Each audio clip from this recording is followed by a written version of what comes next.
Hello there, folks. It's good to see you all tonight. I think that there's perhaps some extra incentive for being in a cool room when it's so warm outside, but no doubt the great discussion and information shared will heat things up in here. But so delighted to have you all with us tonight. As you know, we are currently in our summer schedule worth of programs. We started with 42, and trust me, they don't let me around the numbers, so I'm not exactly sure where we are in the 42, but we are in the thick of it, and we're so glad to have you. One of the other things that I'm really glad to have is your input and your guidance and your advice. And it's a really important thing that we look at our programming not just as a one-way street, that we just do something for you or to you, but we do something with you, our audience. And one of the things that we had heard over time was, what about an opportunity to bring in the best and brightest, not just for one program, but to have them with us for an entire week? And we thought that's a great idea. We should try this. That seemed novel, something we hadn't done. We embarked upon our first week in residency last year with Dr. Robert Garland, who you might recall from a previous global summit, who came in to talk about ancient history with us. And when that was such a success, and we saw the excitement around a sustained learning opportunity, we thought, what if we created more opportunities the following summer? That following summer is right now. And so this is the second week in residency that we have. And I think that perhaps this is one of of many important things. One of the most important we can turn our attention to is the founders, what they mean to us, what we know of them, what more we could learn about them, and to get the founding period of the country in their perspective, to look at it through their lens, to take a deeper dive into not just one, but many more. So you might, of course, recall Dr. Jay Cost is also a former Global Summit presenter, and we had just most recently here during our spring schedule of programming here in April to talk about the first 100 days of the current administration. Now, we're not going to talk about politics of the day. We're going to look at politics of the yesterday. But before we get to that, a few housekeeping items, including as I fish around in my pocket to take this out for demonstrative purposes, I'm going to ask you to take out your mobile devices and place them in silent or airplane mode, or simply turn them off out of courtesy for tonight's presenter as well as your fellow patrons. I'll also remind you that, again, an important part of the programming that we do here at the JES is not just a one-way street, but really a true dialogue. So we'll learn from an expert. We'll give him our attention, our time, and our respect, but we open it up following that to have a Q&A with you. If you have a question, out of respect for our presenter as well as your fellow patrons, we're going to ask that you raise your hand and wait for a microphone. We've got helpful teammates here tonight. In fact, a lot of our team, without whom events like tonight would not happen, series like this Week in Residency series would not happen, more of our summer term would not happen, and of course things like our Global Summit would not happen, which I'm sure at this point you're all familiar with some of the big events that we have coming up, 18 of them in the fall. So really a big thanks to our entire team under the leadership and direction of our president, Dr. Furky Farhadi, but all of the others involved in this. So back to your questions. If you have one, simply raise your hand, and one of our helpful team members will come to you with a microphone. If, in fact, during the duration of the program, you're having challenges, you need something, you have a question, there's something that we can help with, come and find one of our team members. We want to make sure that you're having a good event. When we can fix it, when you're experiencing it, or at least we'll try. When we can't fix it, after it's over. We try to improve it for the next time, but we want to be able to help you in the moment if, in fact, we can. Of course, when you are asking those questions, back to those for a second, asking my favorite questions. What are my favorite questions? Questions, not statements, not lengthy dissertations and additions to the topic, but actual questions. I ask that because we're going to try to get through as many as we can during the duration of the event. I do want to save time. We're going to try to be done by 8:30, if not sooner, with our Q&A portion, because following this, and I should have brought them up for props, there are two excellent books on sale that we have that Dr. Cost has authored. He is going to be available to sign those those. I will tell you that if you're interested in one of these books, do not experience buyer's remorse and wait until Wednesday or Thursday because they might all be gone by then. So I would highly recommend that you get one, if not both of them tonight. One on James Madison, in fact, the topic of his Global Summit presentation, but also a fascinating work that looks at both Hamilton and Madison together. So highly recommend both of those. Those are also subjects that we'll hear about later this week.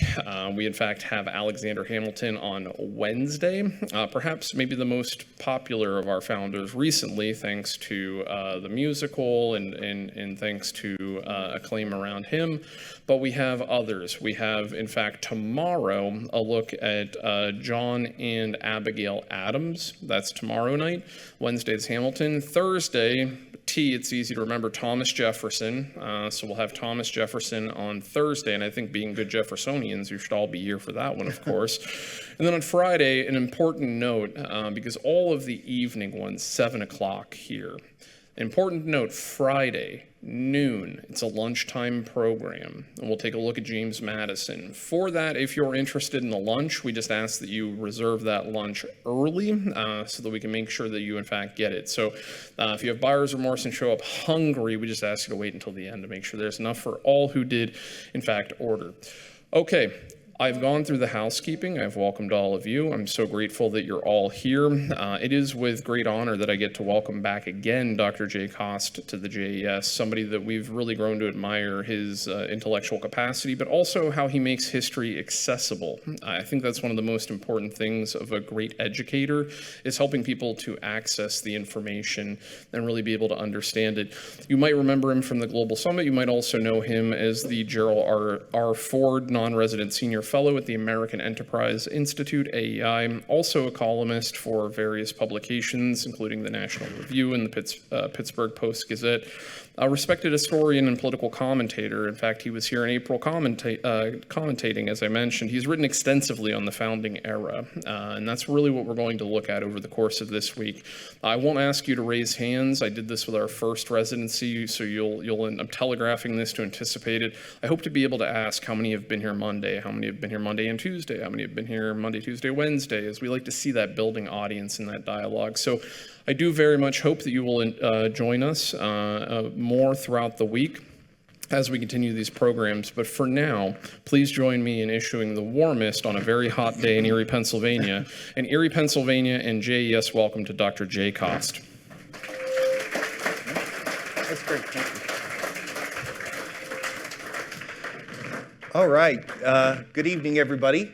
Thank you for being here. It's a pleasure for me to be here. I think this is my third or fourth time at the Jefferson Society. It's a real pleasure. I love coming up here. I live in Western Pennsylvania. I live Zillionople on exit 89 on Interstate 79, so I'm not that far. And this week I'm staying at my friend's cottage on Lake Erie in Fredonia. So it's a real pleasure to be here for a lot of reasons. And it's always a pleasure to talk to people about the American founding who have come to the talk voluntarily. For years, I taught high school, one of the many hats I've worn over the years, and I taught high schoolers about the founding, but they, of course, always had to show up. It was the law. So anytime people willfully come in and listen to me, I always consider it a win, so thank you so much for being here.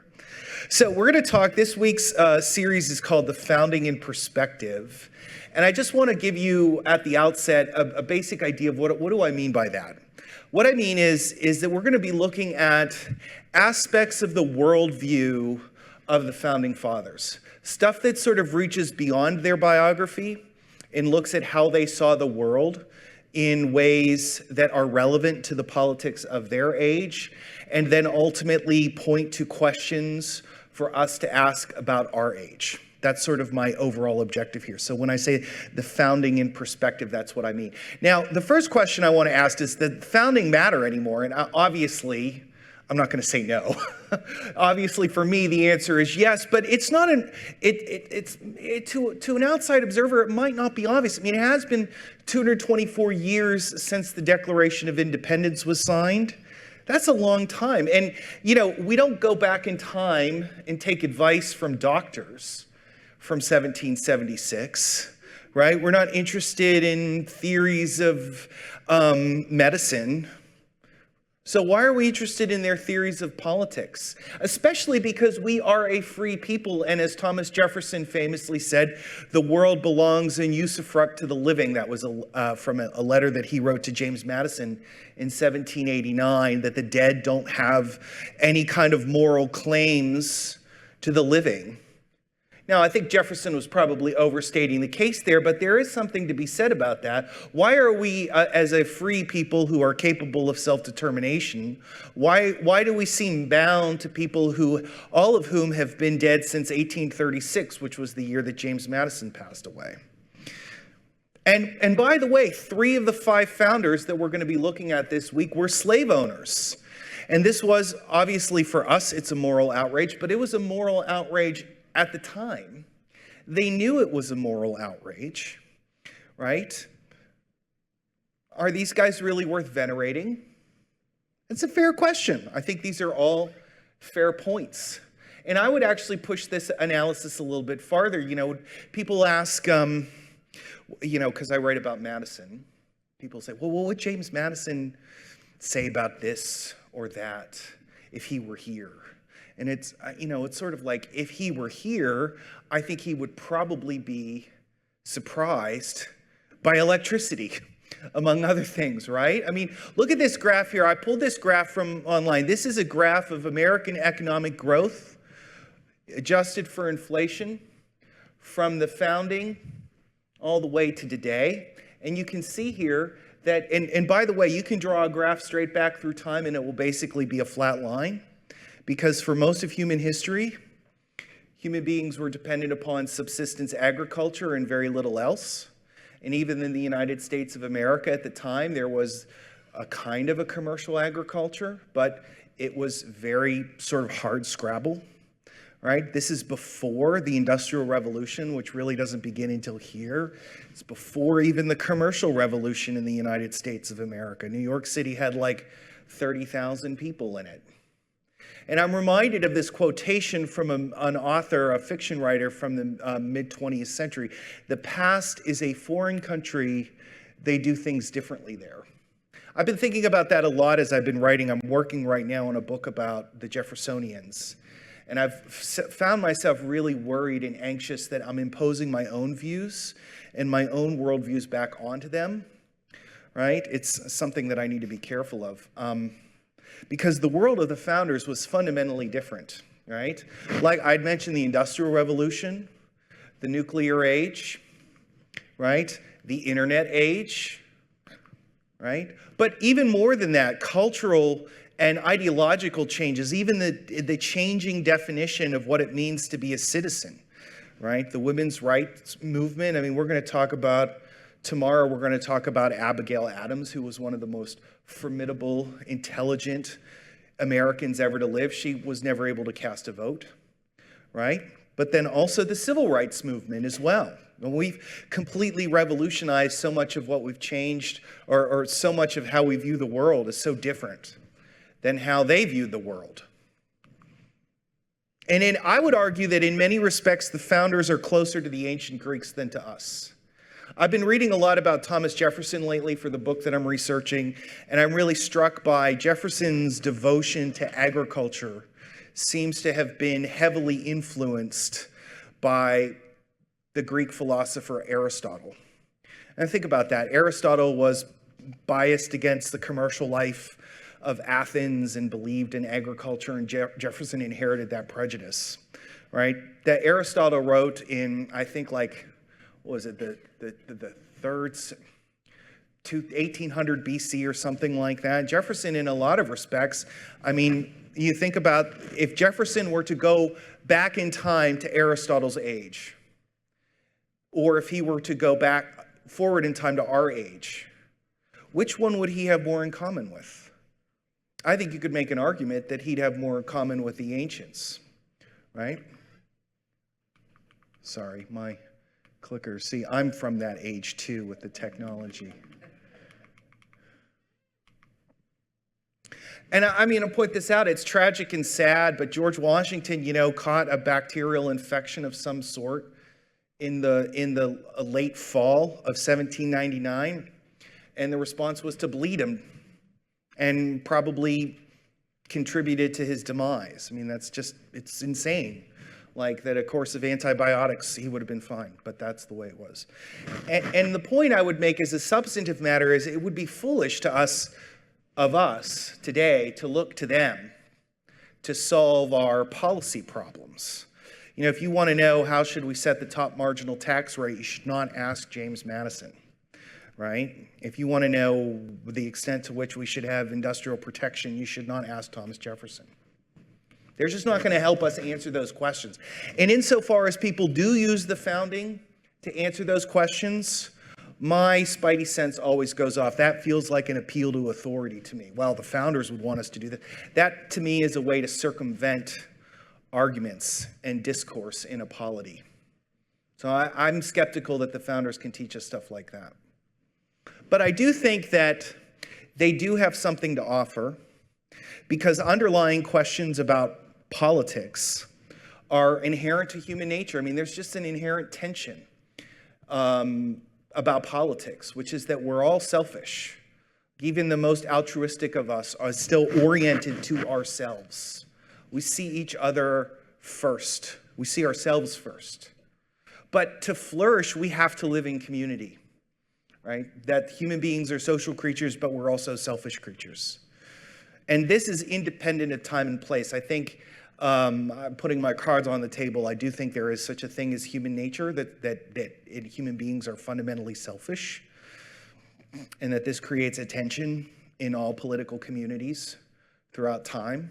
And so in some respects, our political struggles have an analog to theirs. And I would argue that one of the advantages that the founders offer is they had to really think about these questions, even more intensely than we do today, because they were lawgivers, self-consciously. So they were aware, everybody that we're going to be talking about this week, they were all aware that this was an epochal event that they were in the middle of.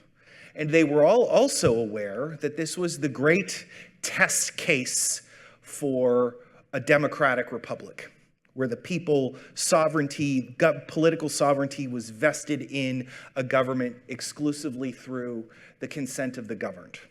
And they knew that if they screwed this up, that it was going to be disastrous for the history of free government. So they had to think through the implications of every choice they made. And they had to really think through the effects of the decisions that they were going to make and their understanding of what it means to be a human being.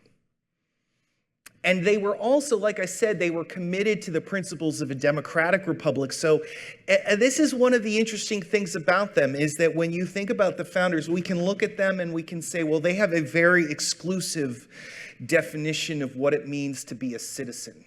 You had to be a white male property owner. And when we characterize them by the context of today, we look at them and we see them being extremely exclusive. But when we look at them in the context of their own time, this was a radical departure from any government that had existed in Western civilization for millennia, number one. They were taking a radical break from the past, because historically, political power was hereditary. You ruled because your father ruled. You know, kings inherited their kingdoms just as you inherited your house from your parents. It was heritable. And not just monarchs, but also aristocrats. The landed aristocracy, the dukes and the barons, they inherited their political power. This was something they were doing away with, number one. But number two, also, they created what ended up being a very supple and versatile definition of citizenship. Like, we haven't had to fundamentally redefine what it means to be a citizen to include women and to include racial minorities. We just had to expand it. So we're sort of on the same page in some respects with them. And like I said, their system was not as democratic as ours, but nobody since the ancient Greeks had tried to do anything the founders were attempting. And so while the substances of the challenges they face is different than our own, the form, the sorts of questions they had to deal with have analogs to today. And so when we look at them closely, we can find rewarding things in them. And so I would suggest, because the founders were fascinated with the Romans and the Greeks, especially the Romans. If you've ever been to Washington, D.C., I mean, they're just the founding obsession with the Roman Republic is extraordinary. I mean, even the name Capitol Hill they named that after the Capitoline Hill in Rome, which has confused everybody ever since. If you've ever wondered why is it Capitol sometimes spelled with an A and then sometimes spelled with an O, it's because Thomas Jefferson was obsessed with the Capitoline Hill in Rome, and so they named the Capitol Hill after the Roman hill. They were obsessed with the Romans. And they thought that there were lessons to be learned from ancient Rome, and I think that we can look at them in the same way they looked at the Romans. So this is where I'm going this week. Today we're going to talk about George Washington, who I'm putting in quotation marks. That's a book by Lord Bolingbroke called The Patriot King. Washington embodies the ethos of a patriot king. Very worried about factions. This we're going to talk about today. Tomorrow, we're going to talk about John Adams, who I'm going to suggest to you is the Cassandra of American oligarchy.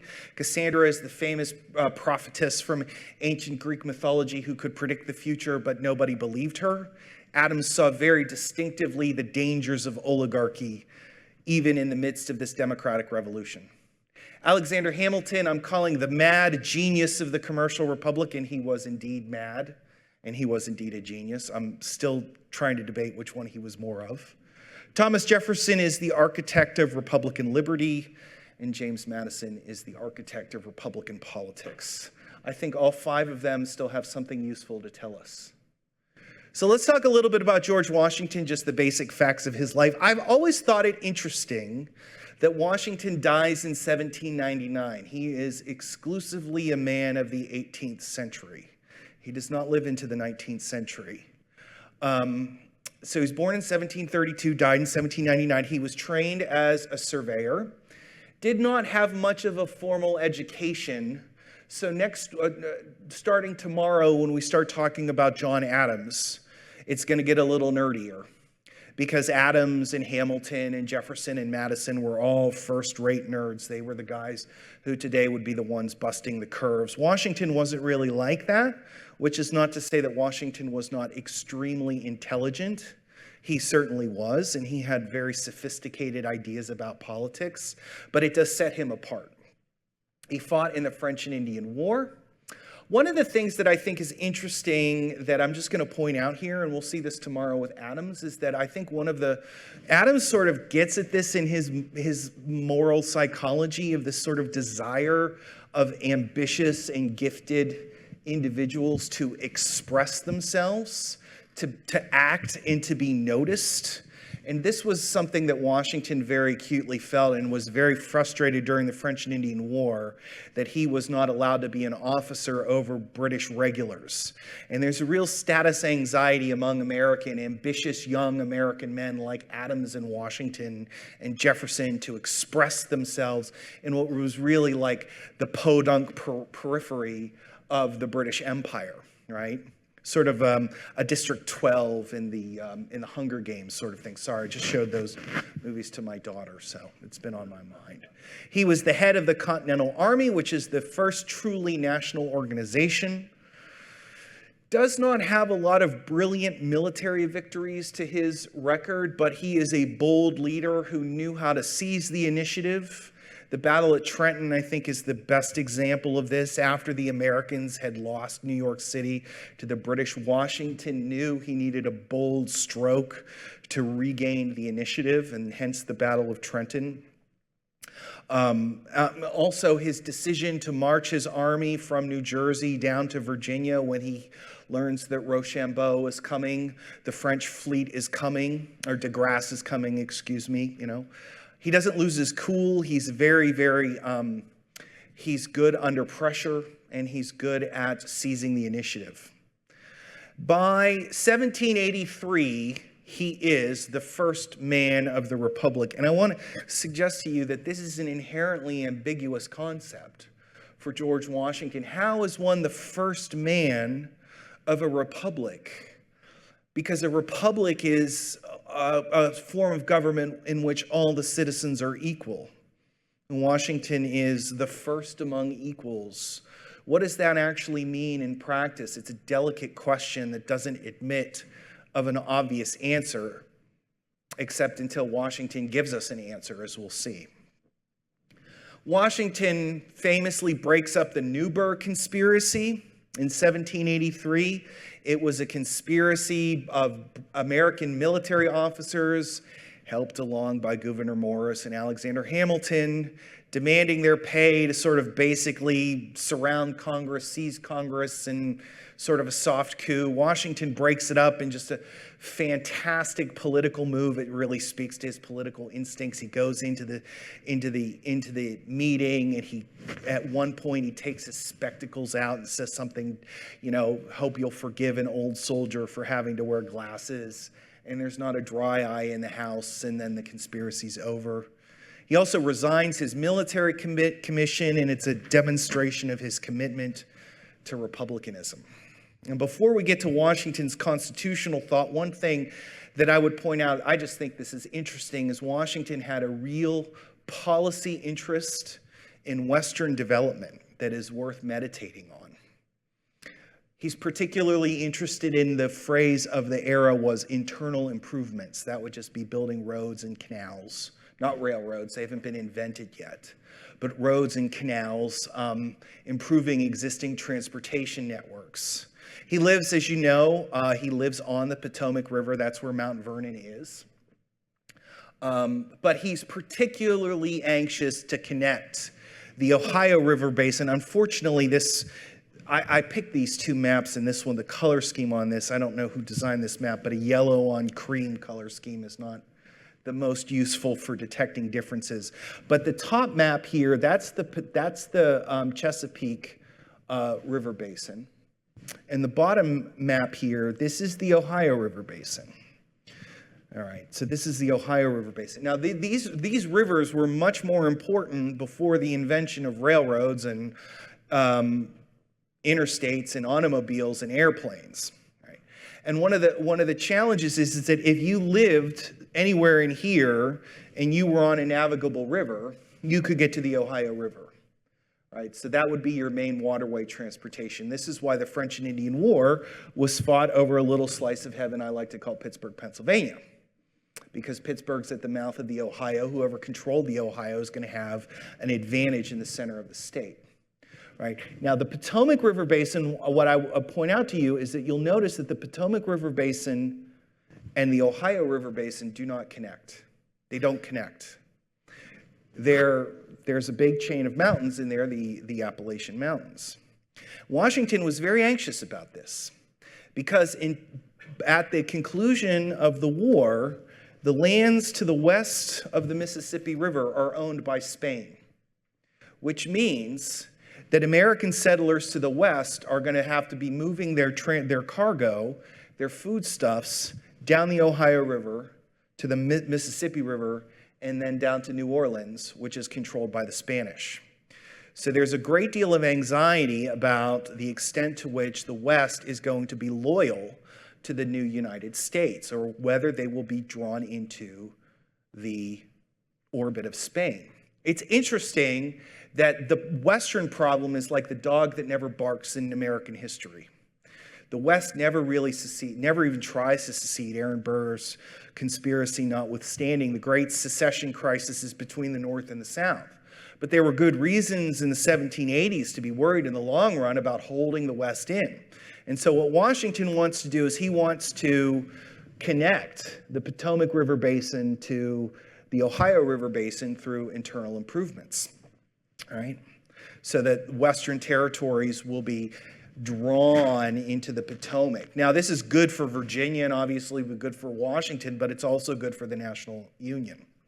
And I would point out, right, like, unless the United States does something, this is going to put the government in the orbit of, or the West in the orbit of Spain. This is an interesting, I just think it's sort of an interesting perspective on policy questions, but I think it actually does say something important about George Washington and all of these guys that we're going to be looking at this week.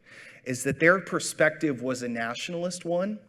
And it's easy for us nowadays to take that for granted because we are a nation, but we weren't really a nation in 1783. I mean, we kind of were. Politically, we were a nation, but just barely. Economically, we were not economically integrated. We had enormous religious differences, cultural differences, even language differences, right? So the fact that Washington is thinking about things, problems from a national perspective makes him farsighted, right? And a lot of this is due to his experience during the Revolutionary War. This was a national endeavor. This is the first great American national endeavor, and Washington's been put in charge of it. And it also is what inclines him to recognize that the new government is not very good, the Articles of Confederation, dealing with Congress, power being so radically decentralized, Congress only has a tiny sliver of power, right? That Washington has to deal with the states, the governors, the militias.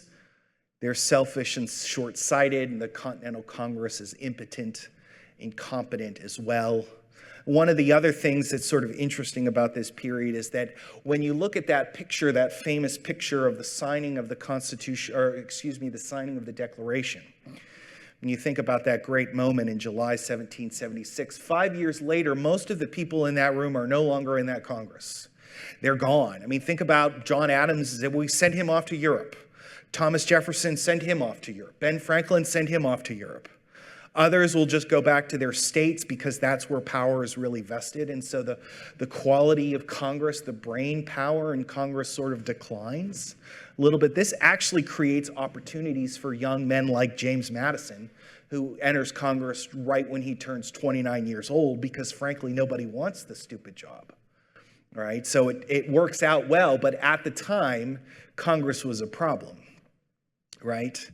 And what Washington is doing in the 1780s, and I'm going to talk more about this, but Washington was very good at taking sides without appearing to take sides. Right? Washington was the person that everybody looked up to and admired, and even if you didn't, you knew you had to keep your mouth shut. But even while he is the person who seems to be above faction, he's actually building a brains trust that includes both James Madison and Alexander Hamilton, which is a pretty impressive brains trust. But both of them by 1785-86 are writing Washington regularly, exchanging ideas with him, and also in their own ways trying to nudge the old general to get off the sidelines and get back in the political game. But one of the things I want to talk about, and what I particularly where we're talking about like the founding in perspective, and I think it's a useful way to think about the founding in perspective, because when we see Washington today, we often picture him as some version of this, carved into stone itself, right? The Washington Monument is this giant obelisk that towers over the entire city of Washington, D.C. And this is in many respects a symbol, a sign of Washington's supreme accomplishment, which is the cultivation of his own reputation, which still stands today. The view that we have of Washington in our mind's eye is in many respects a self-conscious cultivation of his own doing, which is really impressive. All right. What was expected of the first man of the Republic? A dispassionate patriotism. That's what he was. That was the image that he presented to the people of the United States. A patriot, affection and love for the country, and not just in the sort of like, oh, I love my country. You know, we go out on the 4th of July and we eat some hot dogs and we watch some fireworks. No. I've set aside my own comfort and my repose for the sake of my country. I've given to my country. I've given everything to my country. But also this idea of dispassion. He's not a man of party or faction, right? And by party, we should be careful when we think about what political parties are. At this point, we don't have formal political organizations like we do today. We have informal cliques in views, right? Washington is above faction, right? Another person who, in many respects, accomplishes this in some ways, and it might sound weird to compare Washington to Napoleon Bonaparte, but if you ever look at art from the Napoleonic era, look at the presentation of Bonaparte. It was a way to signal that Bonaparte was somehow above the factional madness that had engulfed the revolution by the time he takes over. Washington does something similar. And his model of this comes from a person by the name of Henry St. John, the first Viscount Bolingbroke, who's often just known as Bolingbroke. We're going to talk about Bolingbroke here. Bolingbroke's an important person in the formation of the worldview of the American founders. He's a British politician. You can see his dates there. He was born around the time, a little bit before the Glorious Revolution, when James II was overthrown. He comes of political age during the early Hanoverian era, and he is highly influential in the American political thought, even though in Great Britain he was mostly ignored. It's something to bear in mind about the Americans as well. Colonial America, all sorts of political literature is coming over to the colonies. The colonists are reading this. It's forming their own worldview of things. And in many respects, they're forming their own understanding of what the British Constitution is that is distinct from the British view of the British Constitution, which is one of the reasons why the two sides ended up coming to blows so aggressively, so quickly. They just had different understandings of what the British Constitution was. And Bolingbroke really didn't have much influence on the British understanding of its own system, but he was extremely influential in the American understanding, right? And in particular, I want to suggest to you one of his works that ends up becoming very formative in Washington's understanding of himself, which is a work known as The Idea of a Patriot King. So that's Bolingbroke there.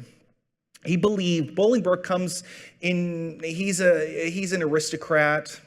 He sort of comes of age and into political power during the age of the first British Prime Minister, Robert Walpole, who's trying to build a new system of finance and politics. Bolingbroke thinks it's corrupt. Bolingbroke believes that what has happened is that the British Crown under the George I and later George II have empowered British ministers to go bribe members of parliament to vote for the money system over the country. Right? This is an idea, by the way, that the Americans ate this idea up. Because when the Americans were looking for ways to explain how it was that Parliament could treat America in such grievous violations of its rights, they looked to Bolingbroke and said, well, of course, Parliament has been corrupted by money, right? They don't care about the Constitution, the British Constitution. And one of Bolingbroke's key arguments is the problem was factions in British politics. And the two dominant factions of that era were the Whigs and the Tories. The Whigs and the Tories had emerged in the 1600s over debate over whether or not a Catholic could inherit the British crown. Well, that problem had been gone for a generation. And yet the Whigs and the Tories were still around. So why is this the case? And Bolingbroke's argument is that corruption in the ministry, the Prime Minister, the Chancellor of the Exchequer, these guys are bribing members of Parliament basically to vote for their own pocketbook rather than the good of the entire nation. And later in the week, when we get into talking about Hamilton and Jefferson, we're going to come back to this idea. Because when Jefferson and Madison look at what Hamilton's doing, they rely very heavily on Bolingbroke, right? Groups are animated by their own personal gain rather than the good of the community. This is the problem in any free government, right?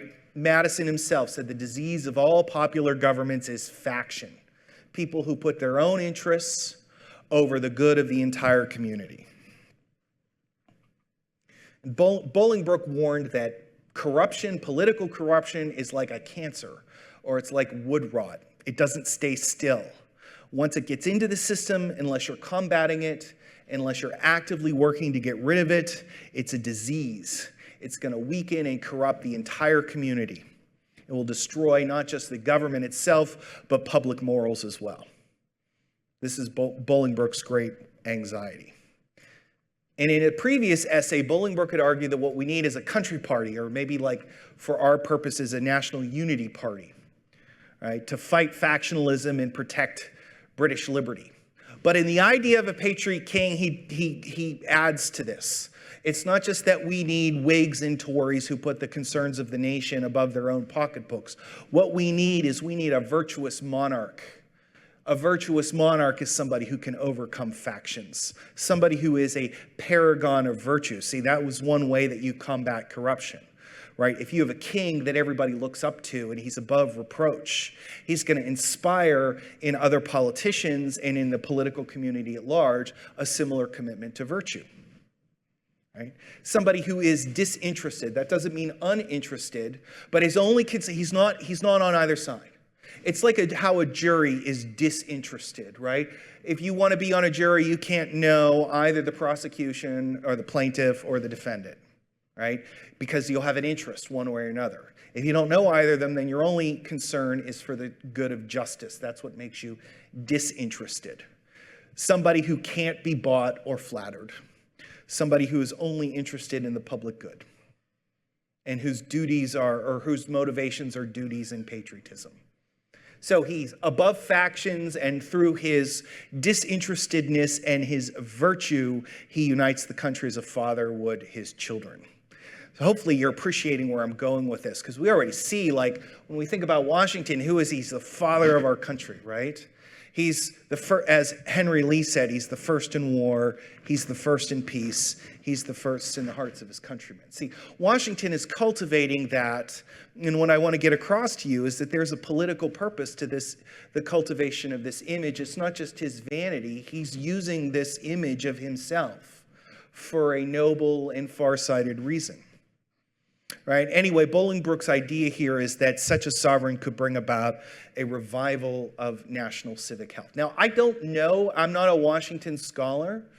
My guess is that Washington probably did not read Bolingbroke, right? But Bolingbroke is one of those guys from the era who's just sort of in the mix. He's sort of like the other guys that they would have all read and they would all have known about would be somebody like Montesquieu. Everybody knew Montesquieu. Everybody knew Locke, John Locke. Everybody knew Bolingbroke, at least among the educated and the elite class. They knew these ideas. So Washington doesn't need to have read Bolingbroke and have annotated his idea of a patriot king to be informed by it. Well, I want to suggest to you Washington takes this idea very seriously. He takes the idea of dispassion very seriously. And we'll give you an example of this. What follows is a letter that George Washington wrote to his nephew. Now remember, Washington doesn't have any children. So his nephew Bushrod is like his son in many respects. Anyway, we don't have the original letter, but the context suggests that Bushrod wrote his uncle, the president now, "Hey, Uncle George, can I have a job?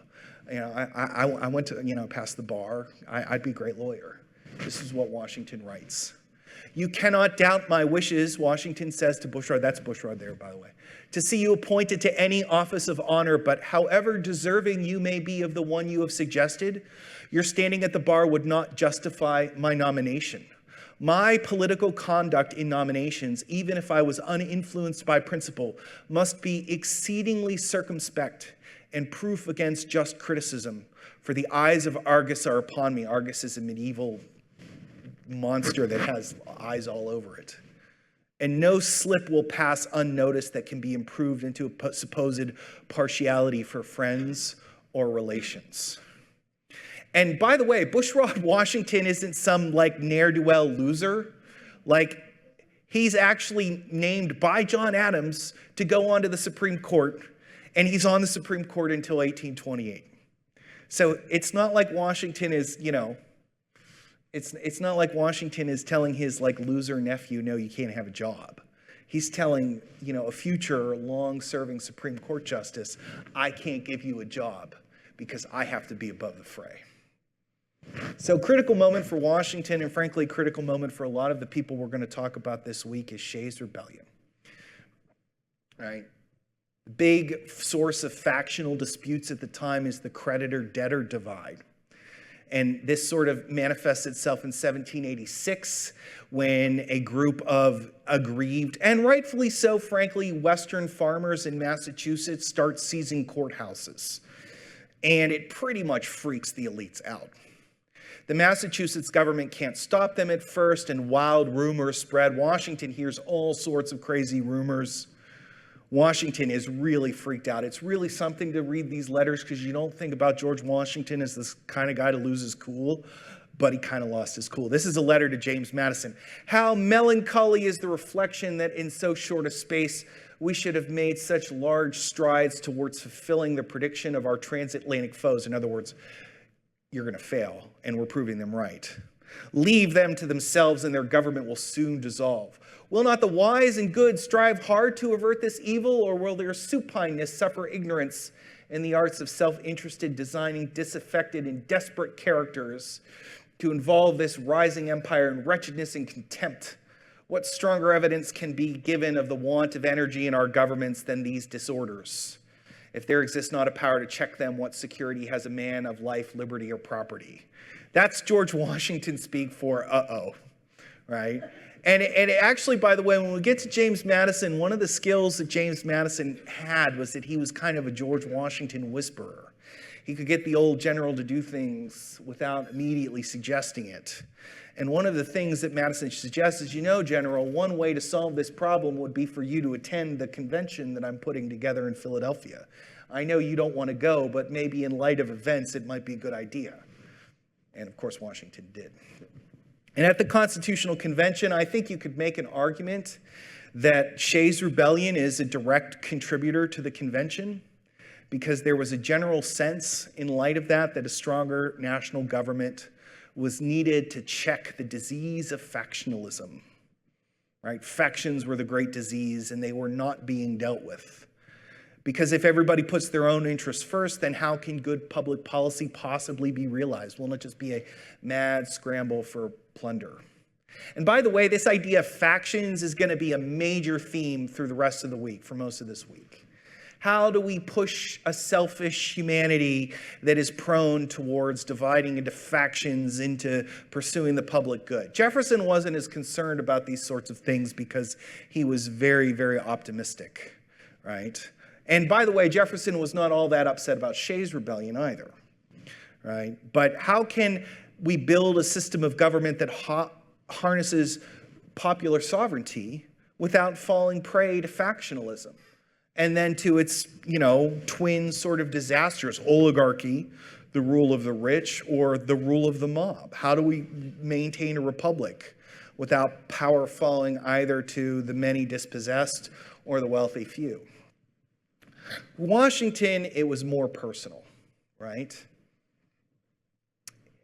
He was the first man of the public. He's the patriot king. So for him, this is not merely sort of, his role is not simply to write essays like Hamilton and Madison did. He's got his nerds to do that, but it's really, a lot of it is his presentation of himself, that his actual physical role is part of what holds the country together. And again, we see this in our artwork. You all know this portrait, right? Who's at the front of the room? George Washington is at the front, even though Washington, for the most part, did not sit at the front of the room. Washington was the president of the convention, but for the most part, the convention met in a little legislative tactic called the Committee of the Whole. And Washington wasn't the presiding officer. He wasn't the chair of the Committee of the Whole. But this is how we remember him. You look at him here, like you see sort of Alexander Hamilton. What's he whispering to Ben Franklin here? Like dark designs to Ben Franklin, right? And people are sort of commenting and whispering. But then look at the posture of George Washington, right? And you can make an argument that Washington is the founding father. He only gave one speech at the Constitutional Convention, but this is the list of signatures of the Constitution, and you can see, I've circled it here, whose name is at the very top. Washington's name is at the top. See, Washington's mere presence, what Washington does here and what makes him so important, it's not simply that he's cultivated this attitude as a disinterested patriot, right? You can imagine it as this enormous store of goodwill and political capital that he's built up. And what does he do here? He gives it to the Nationalist Project, right? Washington spoke little at the convention and did not say anything publicly about the Constitution. Yet I'd argue nobody was more influential in getting it enacted. If there's two names on this that are probably the most significant, it would be George Washington's and Benjamin Franklin's, because both of them at this point are not just national celebrities, but international celebrities. It gives it an instant aura of credibility.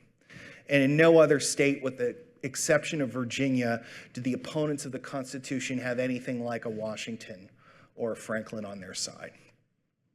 He didn't hoard the political capital. He gave it freely. And he's the obvious choice for president. And the debates over the nature of the presidency are not that fraught at the convention. There's arguments over the Electoral College, but frankly, everybody knows who the first president's going to be. And everybody's confident that Washington would do a good job. And Washington, unlike presidents today, he did not see the office as being the fulfillment of some lifelong political ambition, which is probably one of the reasons why he was such a great president.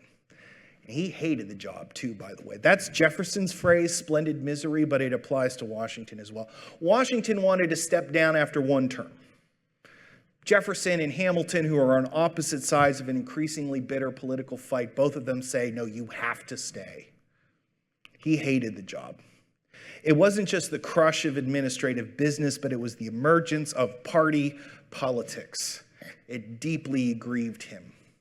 And not just because it was messy and icky and he didn't like it, but he felt like the whole purpose of this government and my administration itself was to somehow transcend these factions. As the patriot king, again in quotation marks, he struggles in vain ultimately to rise above these factions. Factions end up overtaking his own cabinet pretty early on, because Washington, as was his wont, brings in the best of the best that he has available to him to the two major departments. The first choice, I think that the first choice for Secretary of Treasury was Robert Morris, but he turned it down. Obviously, the next choice is going to be Alexander Hamilton. Secretary of State, the obvious choice with Adams not as the vice president. The obvious choice will be Jefferson. These two intellectual titans are going to be on opposite sides, and they're going to be in Washington's cabinet. So, we think about, if you watch like cable news, you see like the two sides yapping at each other on different news channels. But in the 1790s, imagine them being in the cabinet together. That's sort of what the partisanship, right? And oftentimes, the private deliberations of Washington's cabinet got leaked to the public. Hamilton did that a couple times, so did Jefferson. Neither of them look all that gentlemanly in their conduct of partisan affairs during this period. All right, that's my reminder to keep the time short. Washington also deeply resented it, personally resented it when newspapers attacked his credibility and his integrity and his honor, which happened as well. Because one of the responses of the Jeffersonians to the successes of Alexander Hamilton was to start newspapers. And newspaper editors would, Madison wrote for the newspapers a little bit, but newspaper editors would run all sorts of stuff that was critical of Washington. Party politics, really, you can date, depending on how you date it, probably 1791, about halfway through Washington's first term. And we're going to talk about those parties, the Jeffersonians. They're known popularly as the Democratic Republicans, but I hate that phrase. It's so historically wrong on so many levels. They called themselves the Republicans. I like to call them the Jeffersonians just because it distinguishes them from the modern Republicans, right? But the fight between the Republicans and the Federalists is over big stuff, over what does Republican politics, what's it supposed to look like, right? Because remember, nobody knew. It's not like anybody had really done this before. So nobody's really sure, right? The old Federalist and Anti-Federalist division transforms into, like I said, this Federalist and Republican division. And Alexander Hamilton's the immediate cause of it. It's probably percolating for a while, but it's really Hamilton's policies. Jefferson becomes the de facto leader. They're both in Washington's cabinet, and Washington cannot find a way to get these two guys to get along, or even to keep the disagreements indoors. It just spreads out of doors, right? It just spreads out of doors. And like I said, it's a question of the nature of Republican government. We're going to see later in the week. How involved should the public be? How strong should the power and the force of popular sovereignty be in a republic? Jefferson said very. Hamilton said, no, that's not a good idea. All right? And then that issue gets just made so much worse by Britain and France going to war. And you know, the United States gets stuck in the middle of this and really doesn't extricate itself until 1815. But we're torn. On the one side, we have our ally from the war, France, right? They saved us. And now they're going through their own Republican revolution. Shouldn't we help them out? Jefferson is sympathetic to that idea. But then, of course, they're increasingly crazy and erratic and undependable. But on the other side, you have Great Britain. Why would we help them? Well, they are our number one trading partner, so that's sort of an important point as far as Hamilton's concerned. Washington ultimately sides with Hamilton most of the time. And by the end of this term, he really doesn't have any close working relationship with any Republicans, any Jeffersonians.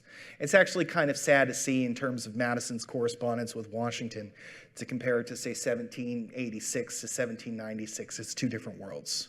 And Washington was deeply disappointed, retires, and views his tenure in many respects as a failure. And he left us a warning about factions in his farewell address. And it sort of is an interesting comment on the peculiar nature of Washington's time in office, which is that Washington thought that he was going to be a one-and-done president. He was going to retire in 1792. So he has James Madison write a draft of the farewell address. But then he decides to stay on for a second term. And by the end of his second term, Madison's not in the Brains Trust anymore, so he has Hamilton revise it. So Washington's farewell address is this strange amalgam of Madison and Jefferson, who by this point are political enemies. This is what Washington says. It's a long quote. I'm going to read it. It's worth following along because this is sort of his political sort of denouement. He says, he warns factions could put in the place of the delegated will of the nation the will of a party, often a small but artful and enterprising minority of the community, and according to the alternate triumphs of different parties, to make the public administration the mirror of the ill-concerted and incongruous projects of faction, rather than the organ of consistent and wholesome plans digested by common councils and modified by mutual interest. In other words, what Washington is saying here is that factionalism can infect the administration of the government itself. And in a republic, the government should be administered according to the principles of justice. So when factionalism hits that sort of like metastastic stage, it corrupts the administration of government and infects the very notion of justice itself. He says, however combinations or associations of the above description may now and then answer popular ends, they are likely in the course of time and things to become potent engines by which cunning, ambitious, and unprincipled men will be able to subvert the power of the people and to usurp for themselves the reins of government, destroying afterwards the very engines which have lifted them to unjust dominion. I mean, he's pulling this straight out of Bolingbroke here. You know, basically, it's not simply that factionalism is the path by which the administration of justice can become corrupted, but it's also exploiting factional passions is the way that unscrupulous men can rise to power. So that sort of brings us to this question, right? The founders in perspective. So I've given you a sense of Washington's worldview, of his view of how Republican governments should function, right? That they had to transcend factions. And like I said, I alluded to Adams, particularly Adams and Madison are going to have more detailed and systematic views on how to design government institutions to overcome factions. Washington doesn't really have that, but he does have this understanding that his own personal presence in the Republic is somehow a way to combat factions. And the framework I'm using there is Bolingbroke's idea of a patriot king, somebody above factions. Right? So this is something that was very much on his mind. So what can we learn from this? I mean, This was advice. I mean, I think in fairness, we have to acknowledge that Washington was not as nonpartisan as he thought he was. By the end of his administration, he's basically a Federalist. And frankly, I think he overlooked or ignored or didn't heed Jefferson's warnings about exactly what Hamilton was up to. Hamilton was up to some stuff. We'll talk about that on Wednesday. Hamilton was up to some stuff. And Washington just sort of lets Hamilton go, right? So I think there's, even by the late 1790s, Hamilton has gotten himself in control of the army, and he's sort of licking his chops, hoping that Jefferson and the Republicans will start something in Virginia to give him an excuse to march his new army down there. Like, that's what's going on in Hamilton's mind, right? And I think more than that, though, I think that Washington's warning here about the danger of factions is an illustration, at least in part, of the limits of the value of the founding. Because what are we going to say? Well, we should all disclaim factions. I mean, we have, since really the 1820s, anchored our democratic republic on, it's a partisan republic.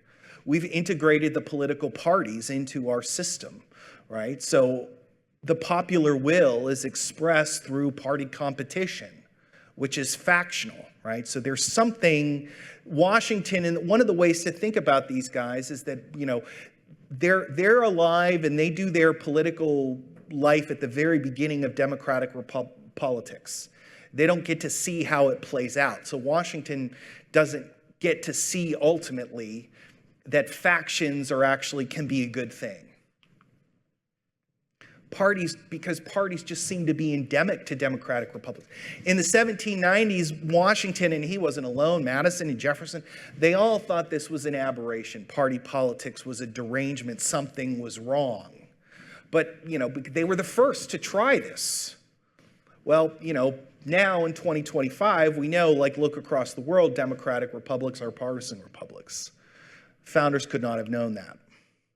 But I do think that Washington's warning about partisanship and factionalism overtaking the administration of government, I think, rings true, and I think it's a good warning for both sides. If the administration of government is about rewarding friends and punishing enemies, it weakens the bonds of the Union. That was one of Madison's great insights in Federalist 10. How do you strengthen people's commitment to this union that we're building? Because everybody, in Madison's vision, will think that they're going to get a fair deal out of the government.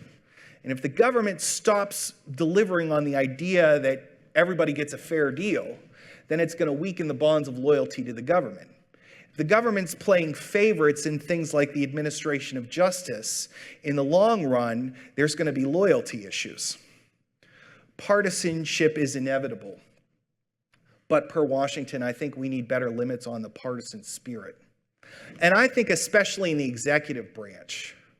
I think, unfortunately, it's one of the developments of the last 70 years. I know my adult lifetime, the party spirit has really, I turned 18 years old in 1996. I really feel like since Bill Clinton's time in office, party spirit has really become more and more intense.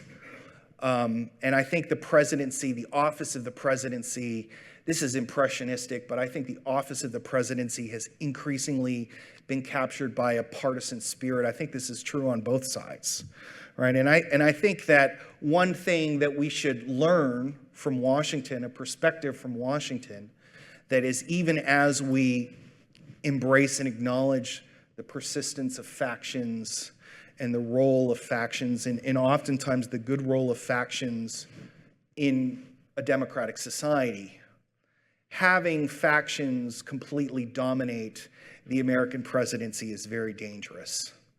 And I think that everybody could do more we'd be better off as a country if we had presidents who embody the spirit of a patriot king rather than a creature of our party system, which unfortunately I think is something that's happened in both the Democratic and Republican parties, is that they've captured, somehow both parties have managed now to capture the presidency itself. And I think even as Washington's advice for us is limited in some respects, I think we should be very, very concerned about the extent to which the parties and the party spirit control the presidency. So that's all I have for you guys tonight. I hope you enjoyed this. Tomorrow we're going to talk about John Adams. And then we'll do Hamilton and Jefferson and Madison. Should be a lot of fun. And I'm happy to take any questions you might have. Thanks for listening.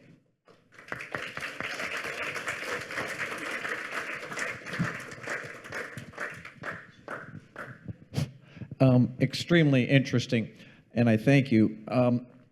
Was Bolingbroke, this kind of a two-tiered question, was he despised by the elites, the oligarchs, and knowing what we know about how people on the outside, with people in power, how people in power treated people that they didn't like, was he consigned to a life of loathing in the British, monarchy and the glitterary, or that's not the right word, the powers? Yeah, that's a great question. So Bolingbroke is really, he's part of, he embodies in some sense one facet of an emerging divide among the elites in British society.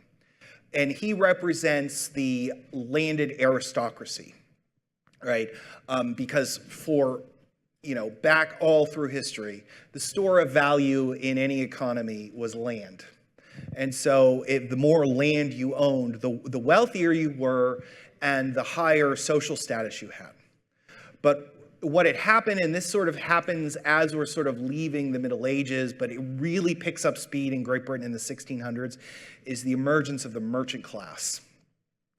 And this is sort of the rising power faction within British society that Bolingbroke is sort of lobbying against. And it is the merchant class that ultimately triumphs, and the merchant class is really sort of the party of the Whigs. And the Tories are more the party of the landed gentry. And it's interesting also, by the way, because George I and George II were partial to the Whigs, largely because it was the Tories who were sort of sympathetic to the Catholics that they replaced. But George III was a Tory in his heart, and it was the Tories who wanted to drive a hard bargain with the United States. And the American Revolution, in a lot of respects, was a Tory war, but it was the Whigs, the merchant class, that didn't like the war. And it was ultimately the collapse of George III's Tory government that forced the king finally to recognize the need for negotiations, because the merchant class had had enough. They wanted to trade again. So that's really more what Bolingbroke is in the midst of, is this growing division among the elites, the basis of wealth, and particularly how those whose wealth is based in land are sort of being pushed out.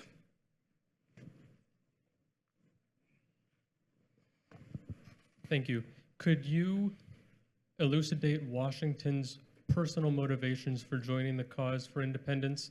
And did it have to do with trade policy? You were just talking about the mercantile economic policy of the British Empire. Is that what caused Washington to be so opposed, because it was impacting his businesses? Thank you. Yeah, that's a great question. I don't believe that he had a particular economic interest, although I could be wrong. Deirdre McCloskey, I just wrote an article, an essay for an edited volume for AEI celebrating the 250th anniversary of the signing. It's called "Capitalism in the American Republic," and one of my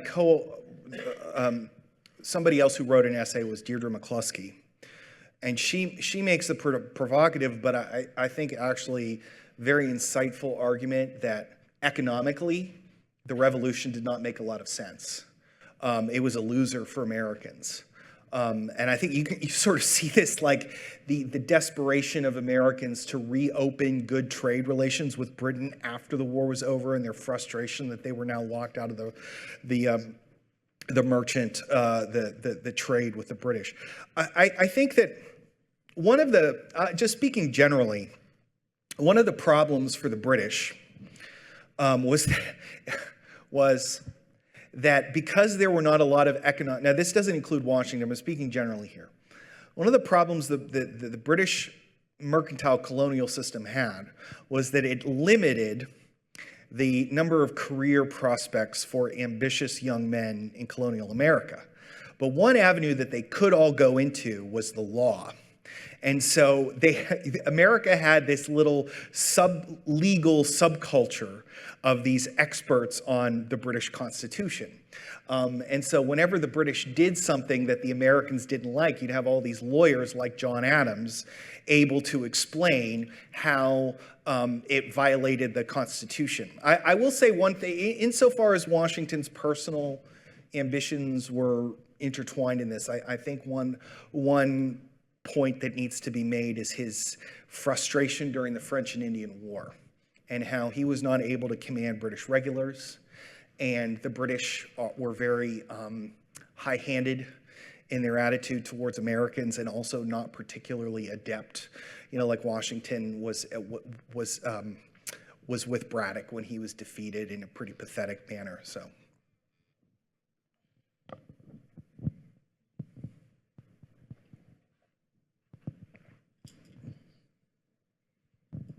Thank you for your lecture, Professor. You do an excellent job. Thank you.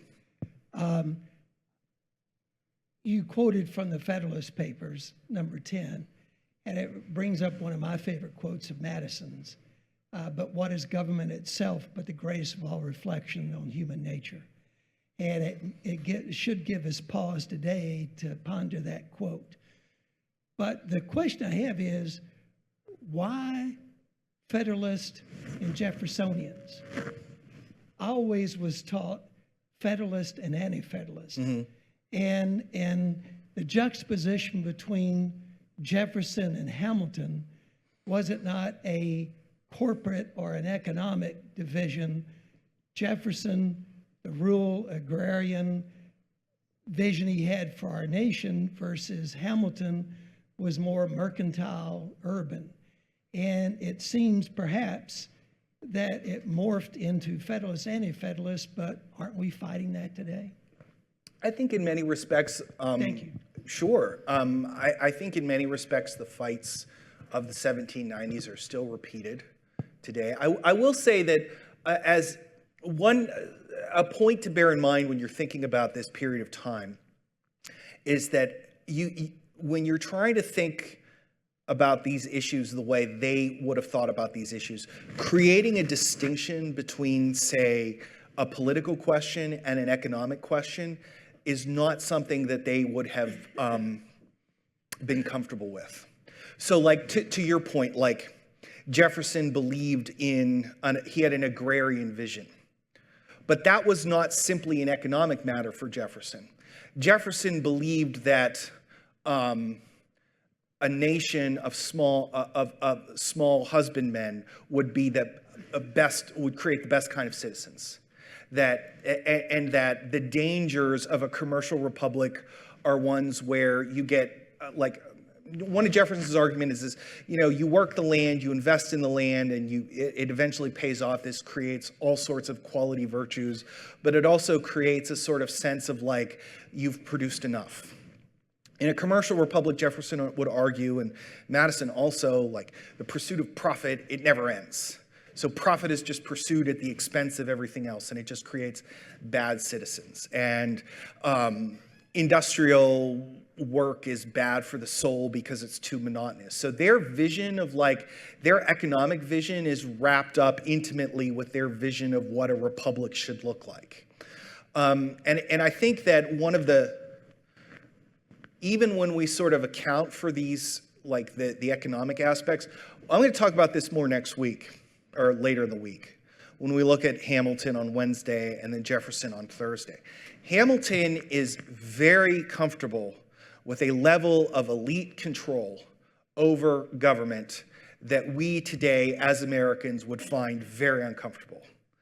And one of my sort of big picture points that I'm going to try and persuade you of is that we live in a Hamiltonian economy of economic growth and integration, but we live in a Jeffersonian political community where there's widespread belief that power should be decentralized and that elites should not be telling us what to do. And that it's actually the product of a hybrid of Jeffersonian or Madisonian politics and Hamiltonian economics. And so even as we look on Wednesday, we're going to look at Hamilton's economic policies. They're very, very far-sighted. But when we look at his politics, they're very backward pointing. Like he's basically comfortable with an elected king and an elected aristocratic Senate. And he doesn't trust, privately at the convention, he says he's unfriendly to the Republican form of government. But he's not really, like Jefferson's criticisms of his politics are actually pretty persuasive. And the thing with Hamilton is that his economic system is just so brilliant and so far-sighted that it's easy to lose track of like this other aspect of his worldview, which is his politics. And Jefferson's economic vision is very backwards. And when we look at that, he looks like a fool. But Jefferson, if Hamilton could see the commercial revolution that was brewing, Jefferson sees the revolution in popular sovereignty, I would say. Quick question about Cincinnatus. Is that Alexander Hamilton's influence on Washington? Because Washington idealized Cincinnatus. But if you go back and look at Cincinnatus, he actually was pro-oligarchy and the patricians, and he came and set back the people or the masses 200 years in the Republic. So I was just wondering where his admiration of Cincinnatus came from, with the exception of, he left office willingly. Yeah, I think it's I'm not sure. That's a good question. I don't know the extent to which Washington saw Cincinnatus as a model. I am very confident that the dominant aspect was sort of the laying down of the sword, and this sort of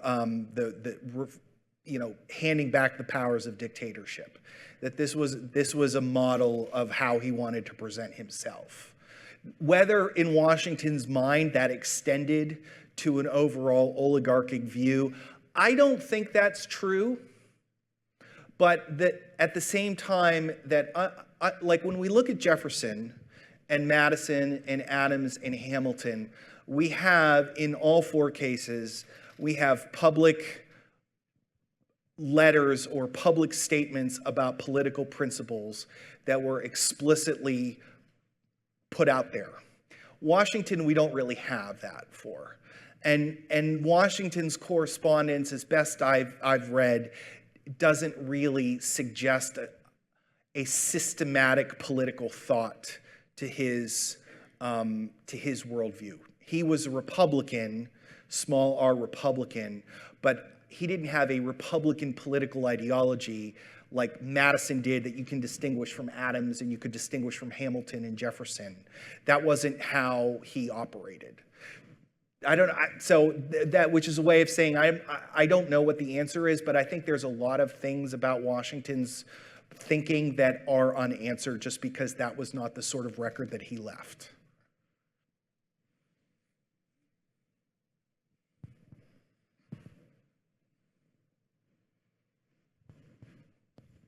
This has more to do with our fifth president of the United States, James Monroe, but he was a Jefferson and a Madison guy,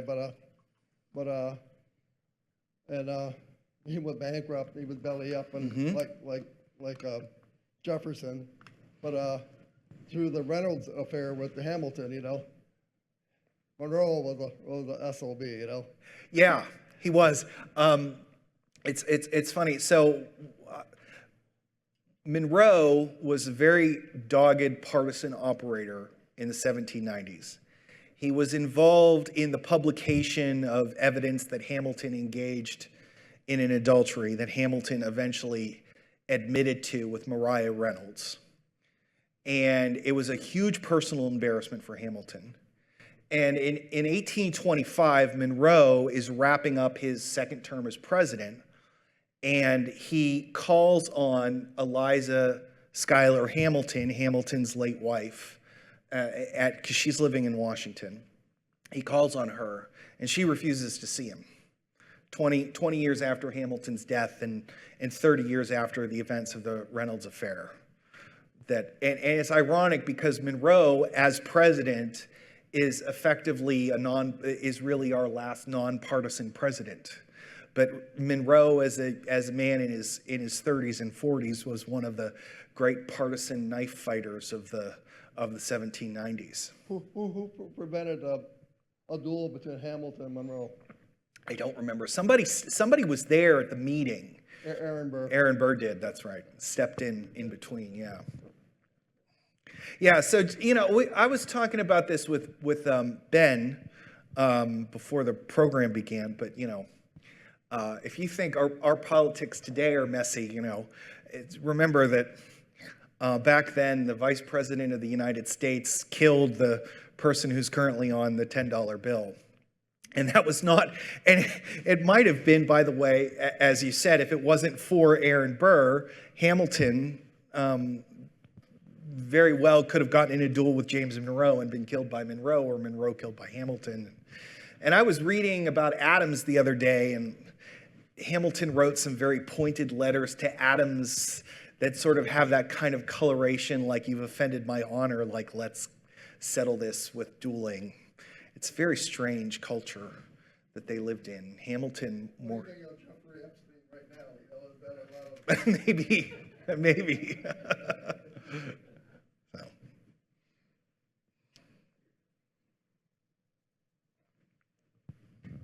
I'm wondering why Franklin hardly ever gets mentioned as one of the founders. Is it because of age or class? What do you mean by class, can I ask? Well, at least as a former Philadelphian, Franklin for me was always part of the working class. I see, because he was as a printer, sure. Was not exactly of the landed gentry, right? Which were all the Virginians. That's true. That's a good question. I'm not sure that it would be a class thing, because I think that insofar as Franklin had been,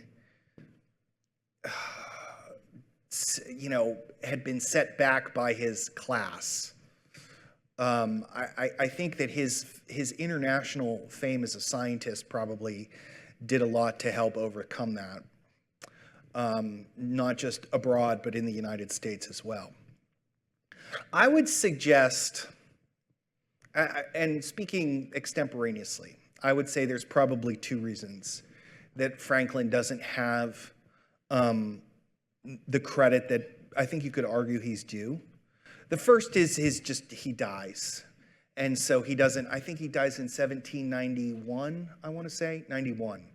And so he doesn't really participate in things afterwards. The other point I would suggest is that Franklin at the convention, his views are a little daffy. His political views are a little, or they're, maybe daffy's not, they kind of are daffy, but they're just not in the spirit of the age. Like for instance, Franklin wants a unicameral legislature. That's just not going to happen, right? That's just not, and his arguments in defense of it are not that persuasive. So oftentimes what will happen at the convention is that Franklin will have a letter read that's a very long letter about something, and everybody will listen, and then they'll go, so anyway, right? So, and that makes him different than a guy like, say, James Madison or James Wilson or Roger Sherman, who are actually like offering ideas that end up being incorporated.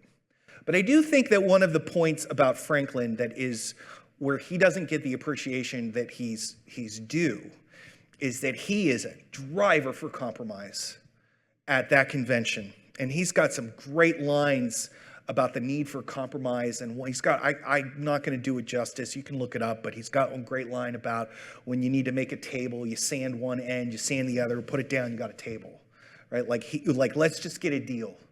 And I think that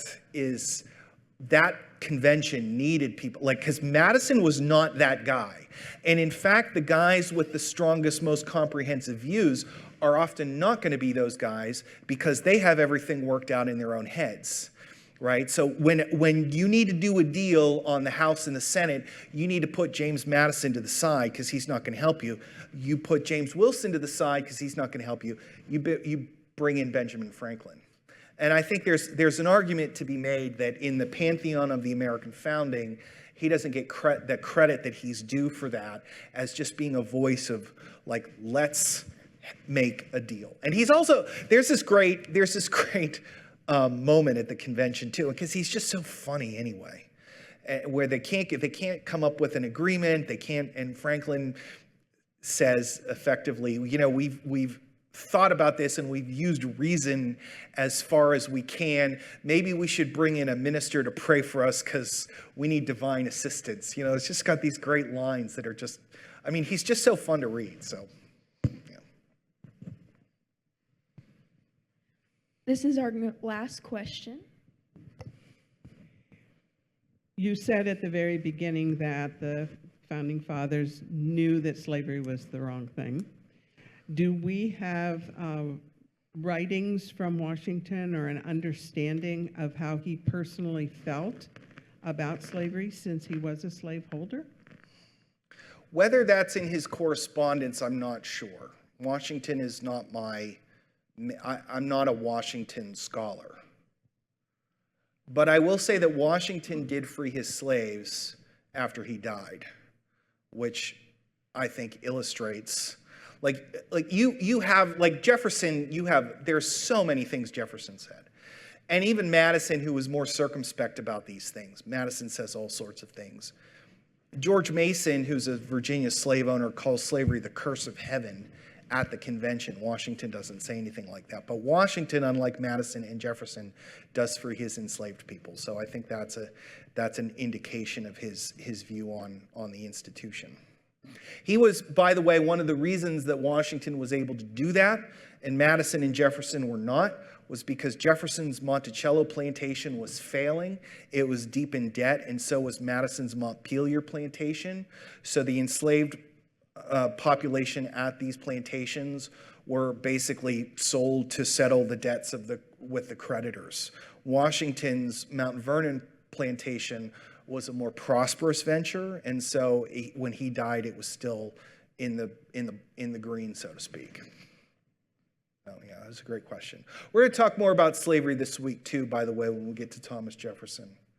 We'll talk more about it as well, but especially when we get to Jefferson. So, thanks. That wraps up the evening. I'd like to give Dr. Koss another round of applause.